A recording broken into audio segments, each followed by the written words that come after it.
"I'm not going to apologize for what I did," she said with a smirk after I found out she was cheating with her boss. So, I quietly canceled our wedding. Now she's begging my mother to get me back. Hey viewers, before we move on to the video, please make sure to subscribe to the channel and hit the like button if you want to see more stories like this.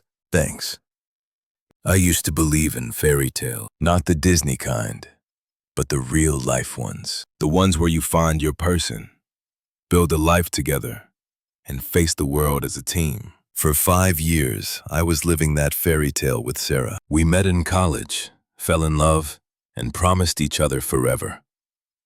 I was 27, she was 26, and our wedding was exactly 6 months away. The save the dates had gone out.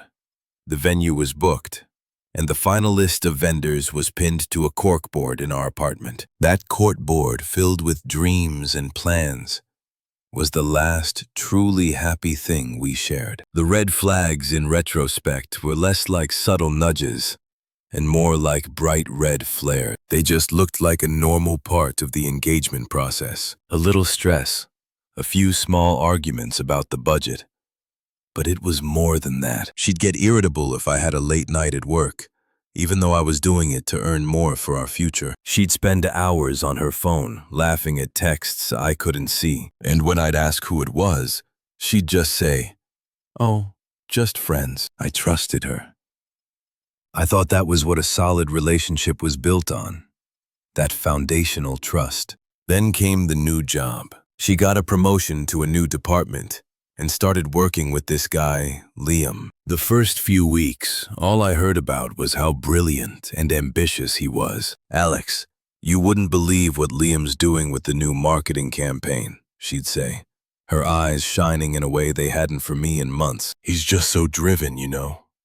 Like he's a real go-getter. A lot of guys our age are just safe." I never really picked up on the subtle insult. I'd just smile and say I was happy for her. I was a supportive, committed partner.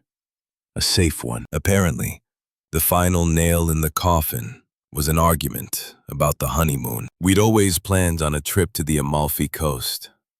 But a few weeks ago, she changed her mind. She wanted to go to Bali. Her excuse was that Liam had been there recently, and it sounded so much more exotic. The conversation was strange, cold. It felt like she was already somewhere else. The day it all ended was a Sunday. We were at her parents' house for a big family dinner. Her uncle, a successful real estate investor, was asking me about my plans for the future. I told him about my promotion and my hope to start a family in the next few years. Sarah watched me, her face unreadable. He turned to her and said, "You've got a good one here, Sarah, a real one."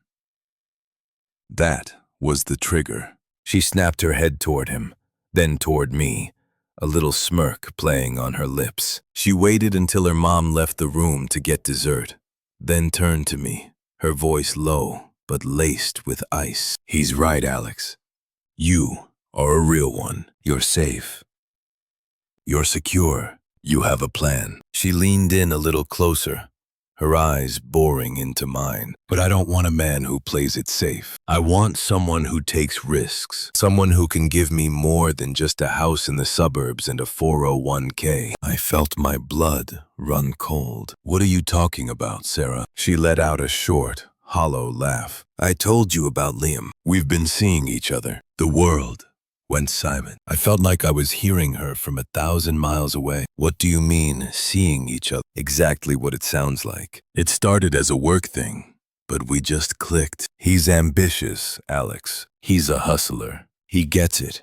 He wants to travel the world, live large. He wants more. She paused for a moment, and the smirk on her face grew wider, more confident. "Honestly, I'm not going to apologize for what I did. It was a mistake, but it was a necessary one. It showed me what I was missing. We're on different paths, Alex. You're happy with a normal life, but I need excitement. I need someone who understands ambition. Someone like Liam." I just stared at her, unable to form a coherent thought. She continued, as if I was a spectator to her grand monologue. "Don't make this a scene. It's embarrassing.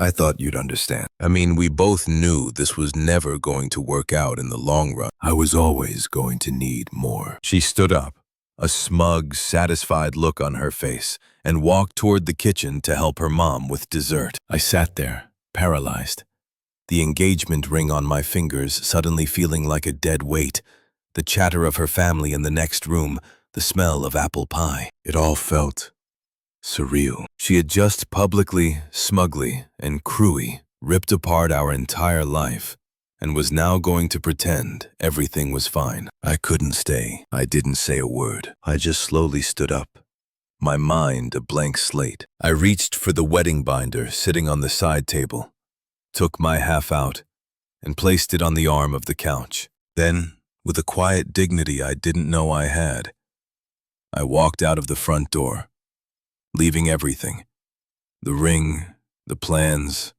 the life we'd built, behind me. The walk from her parents' house to my car was the longest I've ever taken. I got in the driver's seat and just sat there for a minute. The car silent, the world outside a blur. I didn't cry. I didn't scream. I just felt a quiet, cold detachment settling over me. The love I'd felt for Sarah, the life we'd planned, all of it just evaporated like morning mist under a harsh sun. It was gone, replaced by a profound emptiness. The next few days were a blur of practicalities. There was no grand dramatic gesture. I just went about the grim business of dismantling a future. First, I went home and started gathering her things. I boxed up everything that was hers and set them by the front door. The apartment, once filled with our shared life, felt like a hollow museum of a person who no longer existed. Then I started making the calls. I called the venue, the caterer, the DJ, then my parents. My mom, a kind and sensitive woman, immediately heard the shift in my voice. "Alex, what's wrong? Are you okay?"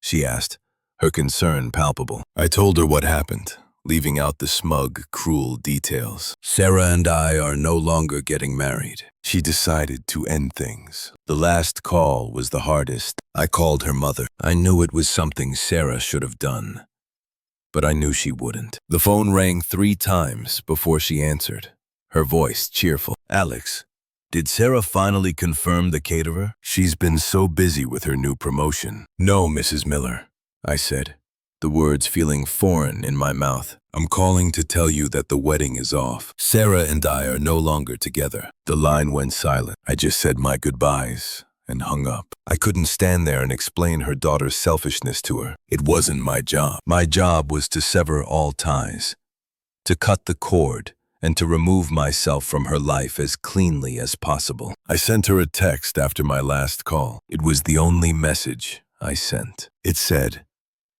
"Your things are at the door. I've handled the cancellations. Goodbye, Sarah." Then I did what I should have done days ago. I turned my phone to silent and set it on my desk. For the first time in my life, I wasn't waiting for a text or a call. I was simply embracing the silence. I wasn't fighting. I wasn't begging. And I wasn't angry. All I felt was a vast, peaceful emptiness. The man who was going to marry her had died on that Sunday evening, and in his place was a different man, a man who was finally, truly moving on. For a while, the silence was my only companion. I didn't reach out to mutual friends or social media to get an update on Sarah's life. I just focused on mine. I started going to the gym more, picked up my old hobby of woodworking, and even enrolled in an online course to get a new professional certification. I was so busy building a new life for myself, one plank of wood and one line of code at a time,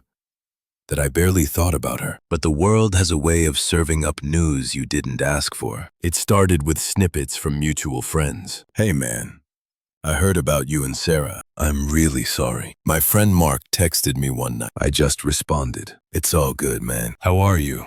He didn't respond for a bit. Then a few minutes later, the text came. "Yeah, I'm okay. But listen, Sarah and Liam, things are kind of messy." That was it. The door was open, just a crack. I didn't push for more.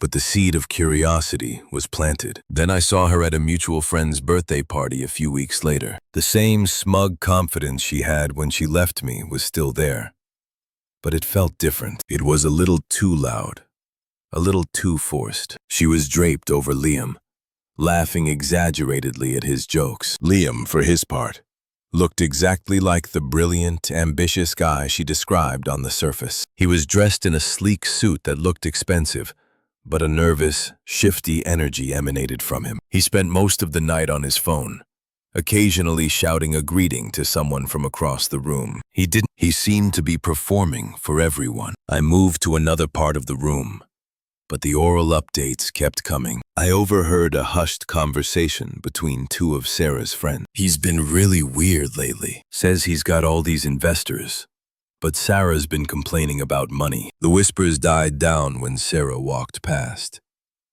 but the damage was done. The cracks were showing. Then came the final, spectacular crash. It was my birthday, a few months after everything happened. I had just finished dinner with my family and was scrolling through my phone when I saw the news. It was a local article, and the headline was a gut punch. Social media influencer Liam Davis is indicted for securities fraud. The article detailed how Liam had been running a long-term scheme, raising money from investors for a non-existent company. His lifestyle, the expensive suits, the trips, the lavish dates, was funded entirely by his victims. He was an empty suit, a house of cards.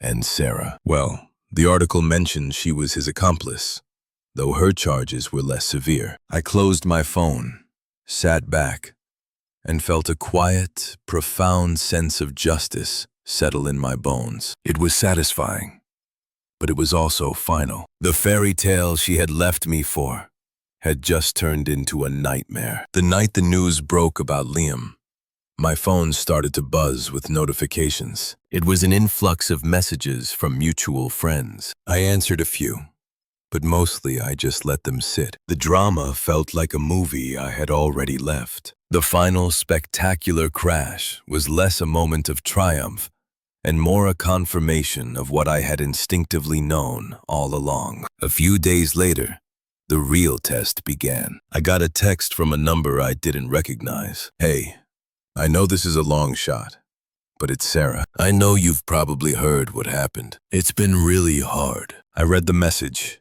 and set my phone down. I didn't feel angry, just nothing. I didn't block her. I just let the text sit in the void. A few more messages came over the next few days. I just need someone to talk to. You are always so good at listening. I feel so stupid. I'm so sorry, Alex, about everything. The words were so hollow, so desperate. It wasn't an apology for betraying me. It was a plea for a soft landing. I ignored them all. Then a few weeks later, the text changed. The subtle please gave way to a more aggressive, entitled tone. Are you just going to ignore me? I'm going through a lot right now. I thought you would at least be a decent person about this. I know you're seeing these. This is really low of you. I just want to talk things through. Still, I did nothing. I let the silence be my response. It was a more powerful tool than any word could ever be. The final desperate straw came when she crossed the line I had drawn in the sand. She called my mother. My phone rang and I saw my mom's name. I answered, my voice a little hesitant. Alex, honey, are you okay? Sarah just called me, she said, her voice a mix of concern and confusion. She was crying, saying she had made a terrible mistake and that she's so alone. She said she needs to talk to you. A cold calm washed over me. I had to protect my mom from this drama. What did you say to her? I just listened.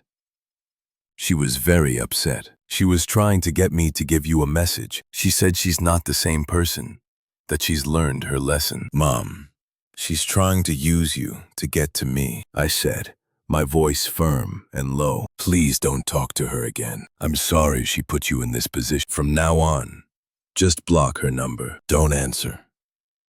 I've moved on, and you need to as well. This is her problem, not ours. Okay, honey. I will. I'm so proud of you for how you're handling this. My mom's praise was the only validation I needed. The last time I saw her was not planned. It was a complete coincidence. I was meeting my new girlfriend, Emily, for dinner at a new restaurant that had just opened up. We were walking in, laughing about something she'd said when I saw her. Sarah was sitting at a small table near the entrance, eating alone. She looked different. Her eyes were puffy and red, and the smug confidence was gone, replaced by a kind of haggarded anxiety. She was scrolling through her phone, not looking up. Emily and I were seated at a table across the room. We ordered drinks, and as I was talking to Emily, I happened to glance over. Sarah was staring directly at me, her eyes wide with recognition. She saw me.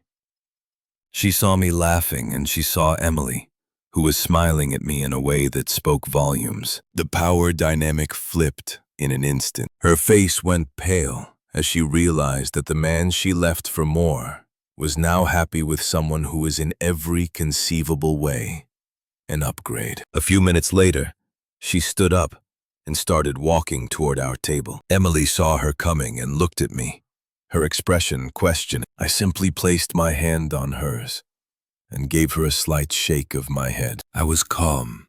Sarah stopped at our table, her eyes darting between me and Emily. Alex, can I talk to you for a minute, alone? I didn't invite her to sit. I just looked at her, my face a polite, neutral mask. Sarah, this is Emily. Emily, this is Sarah. No, you can't. Her composure cracked. Look, I need to talk to you, please. Just for a minute. Her voice was a desperate whisper. Things are really bad right now. Liam left me. My family won't talk to me. I'm so alone. I miss you. I miss us. I took a slow breath and looked her directly in the eye. My voice was calm and firm. The person you knew, the one who planned a wedding and tried to build a life with you, is gone, I said, my voice steady. He was gone the moment you told him you weren't sorry. The person standing in front of you now has a new life, a new plan, and a new future. I gestured to Emily. And I've never been happier. She opened her mouth to speak, her face crumpling with a mix of shock and desperation. But I didn't let her. I genuinely hope you find whatever it is you're looking for, Sarah. But it's not here, and it's not with me. I turned my attention back to Emily. Sarah just stood there for a moment, silent, before she turned and walked away. I didn't watch her go. I just continued my conversation with Emily, a peaceful feeling of finality washing over me. The ghost of our past was gone for good, and I was finally, truly free. Thanks for watching. Make sure to subscribe to the channel and hit the like button. What do you think about this story? Share it in the comments.